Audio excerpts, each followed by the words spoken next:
అందరికీ నమస్కారం. నేను మీ ఎంఆర్కే తిరువూరు నియోజకవర్గం గంపలగూడెం మండల తెలుగుదేశం పార్టీ అధ్యక్షుడిని మాట్లాడుతున్నాను. కొంతమంది వ్యక్తులు కూటమి ప్రభుత్వంపై తప్పుడు ప్రచారం మొదలుపెట్టారు.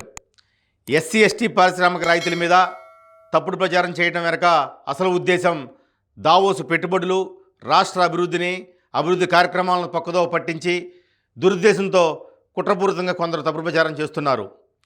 గత వైసీపీ ప్రభుత్వ హయాంలో ఎస్సీ ఎస్టీ పారిశ్రామికవేత్తలకు రాయితీలు ఇవ్వడంలో తీవ్ర నిర్లక్ష్యం జరిగిన మాట నిజం కాదా? మరి అలాగే జగన్ 5 ఏళ్ల విధ్వంస పాలనలో సుమారు 2,800 కోట్ల నుండి 3,000 కోట్లకు పైగా రాయితీలు చెల్లించకుండా పెండింగ్లో పెట్టిన మాట నిజం కాదా?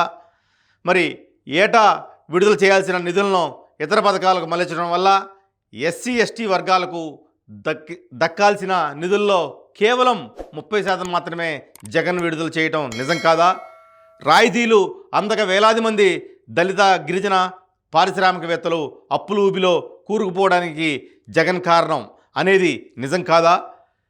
ప్రస్తుత కూటమి ప్రభుత్వం బాధ్యతలు స్వీకరించి కేవలం 10 నెలల కాలంలోనే జగన్ పెండింగ్ పెట్టిన బకాయిలు మొదటి విడతగా దాదాపు 1,500 కోట్లు కేటాయించింది వాస్తవం కాదా?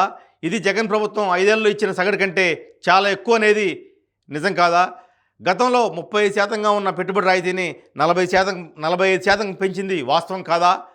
ఇది జగన్ ప్రభుత్వం కంటే 10% అదనంగా ప్రయోజనం అనేది నిజం కాదా? ఎస్సీ ఎస్టీలకు భూమి ధరలో 70% రాయితీని గరిష్టంగా అమలు చేస్తూ భూమి నిబంధనలను సులభతరం చేసింది వాస్తవం కాదా? జగన్ పెట్టిపోయిన బకాయిలను కూటమి ప్రభుత్వం ఇప్పటికే దాదాపుగా 50% పైగా నిధులను ప్రాసెస్ చేసింది నిజం కాదా? ఇన్ని నిజాల్లో మరి ఒక్క నిజమైన మా తిరువూరు గౌరవ శాసనసభ్యులు కొల్లిపూడి శ్రీనివాసరావు గారు మీడియా దృష్టికి తీసుకురాకోకుండా మరి అపోహలు సృష్టించే ప్రయత్నం ఎందుకు చేయాల్సి వచ్చిందో మాకు మరి అర్థం కావటం లేదు. ఈ దుష్ప్రచారం వెనక కుట్రలు చేస్తుంది ఎవరు? ఉద్దేశపూర్వకంగా రాయితీలు అందడం లేదు అనే తప్పుడు సమాచారాన్ని సోషల్ మీడియా వేదికగా ప్రచారం చేస్తుంది మరి ఎవరో తెలియాలి. ప్రజలు గమనించాల్సిన విషయాలు ఏంటంటే, రాయితీలు ఇవ్వనిది వైసీపీ ప్రభుత్వం అప్పట్లో, నేడు రాయితీల మీద విమర్శలు చేస్తున్నది కూడా ఇప్పుడు వైసీపీ వాళ్ళే. నా దళిత పారిశ్రామికవేత్తలు నిజం తెలుసుకోవాలని, తప్పుడు ప్రచారాలు నమ్మొద్దని మీ అందరికీ విజ్ఞప్తి చేస్తున్నాను.